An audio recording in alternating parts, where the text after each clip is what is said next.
E disse-lhes: ide por todo o mundo, pregai o evangelho a toda criatura. Quem crê e for batizado será salvo, mas quem não crê será condenado. Amém? Quando eu vi essa irmã que veio aqui, se eu não me engano, acho que a irmã Adriana, não é isso? Falar que se sentia sozinha nesse país e que às vezes não tem parente aqui. Eu comecei a lembrar de mim mesma também. Não tenho nenhum familiar de sangue, além do meu marido e das minhas filhas. Eu sou a única da minha família que imigrei. Toda a minha família continua no Brasil. E já tem 7 anos que eu estou aqui em Portugal. E nunca pude ir ao Brasil revê-los. E é mesmo muito difícil nós estarmos aqui. Mas nós sabemos que nós que somos servos de Deus, nós sabemos que o Brasil é a nossa pátria.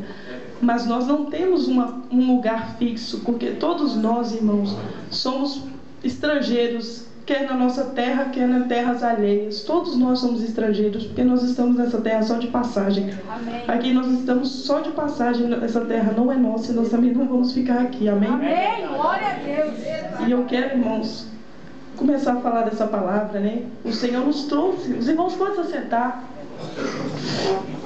O Senhor, Ele nos trouxe para essa terra que antes para nós era estranha, né? Nós estávamos ali no Brasil. Eu creio que o Senhor fez promessa para muitos aqui que estão aqui presentes.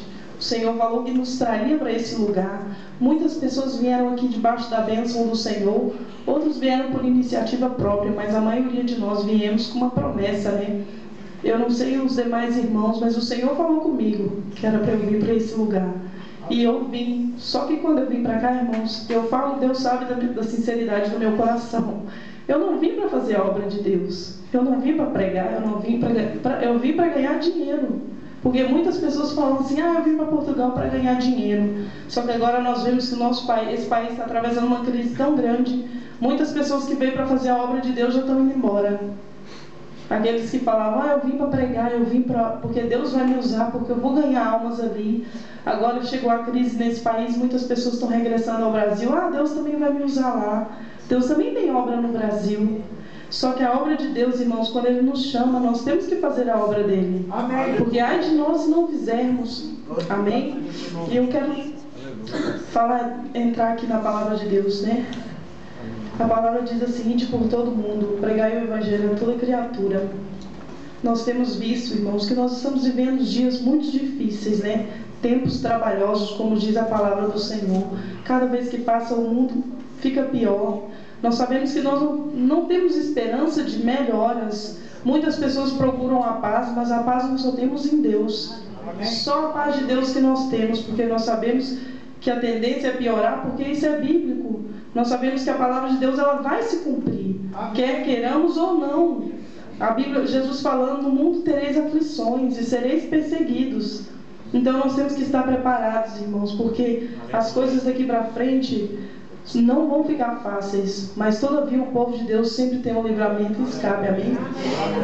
Nós sabemos também, irmãos, que muito tem se pregado o Evangelho, e as pessoas falam assim: mas o Evangelho já tem sido pregado a toda criatura, o Evangelho já tem sido falado, irmã.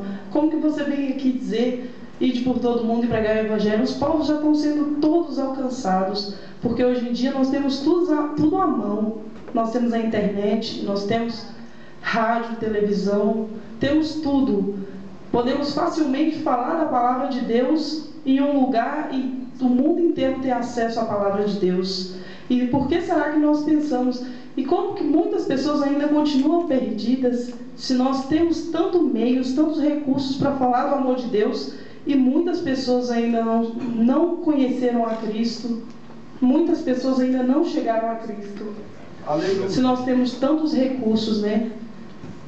Porque nós temos que saber, irmãos, se nós estamos pregando o Evangelho, como Deus quer que nós pregamos. Porque nós sabemos que a palavra de Deus, ela é o alimento, né?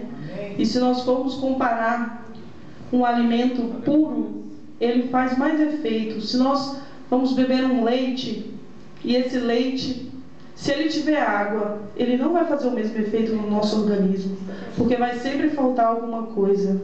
Nós sabemos que hoje em dia tem se pregado, eu acredito que não aqui nessa igreja, pelo que eu já conheço do pastor João, mas nós sabemos que tem sido pregado um evangelho de facilidade, um evangelho de normal, um evangelho natural, né? Onde tudo é normal, tudo é natural. Não, irmão, isso é... Tudo se aceita, tudo se tolera. Mas Cristo, ele vem buscar uma igreja, irmãos, que não tolera o pecado, que ele anuncia a justiça, a igreja que prediz o juízo de Deus sobre a terra. Porque muitas pessoas têm pregado por aí: vem que Jesus vai te dar casa, vem que Jesus vai te dar um carro, vem que Jesus vai te dar aquela esposa ou aquele esposo, vem que Jesus vai curar suas enfermidades, vem que Jesus vai fazer, que vai acontecer. Mas nós sabemos, irmãos, que nós não podemos falar assim. Nós temos que pregar para o ser humano aquilo que Jesus pode fazer, não aquilo que Jesus pode fazer por ele, simplesmente dar um carro, dar uma casa, dar uma companheira. Nós temos que pregar que Jesus pode salvar a alma dele e levar ele para o céu. Porque tudo vai ficar nessa terra, tudo será passageiro, irmãos. Nada nós trouxemos para esse mundo e nada vamos levar dele. E muitas pessoas têm aceitado esse evangelho, né, da prosperidade, essa teologia da prosperidade, que põe na cabeça das pessoas que elas têm que ser prósperas, porque Deus, nosso Deus é o Deus do ouro e da prata. Sim, o nosso Deus é o Deus do ouro e da prata. O nosso Deus, ele é rico, ele é dono de tudo. Mas não quer dizer que nós também tenhamos que ser ricos para que nós sejamos filhos dele. Tem umas doutrinas aí, por aí lá fora, que nós ouvimos dizer: se você é filho de Deus, você tem que ser abençoado. Nós somos abençoados. A bênção do Senhor não quer dizer que seja só materialmente falando, porque muitas pessoas confundem muitas coisas. A bênção do Senhor, irmão, é quando ele nos salva. Só o fato de Deus já ter escrito o nosso nome no livro da vida, nós não precisávamos de mais nada. Jesus, certa vez, ele falou: as raposas têm seus covios, as aves têm seu ninho, mas o Filho do Homem não tem onde pousar a cabeça. Nós sabemos que Jesus, irmãos, quando ele andou nessa terra, ele fazia toda a vontade do Pai. Jesus não perdia tempo em tempo algum. Onde ele estivesse passando, Jesus fazia a obra de Deus. Ele curava, ele fazia milagres, ele fazia sinais e prodígios. Por onde ele passava, ele não perdia tempo, porque ele só fazia a vontade do Pai. E nós, na maioria das vezes, só queremos fazer queremos que o Senhor faça a nossa vontade. Deus, faz a minha vontade.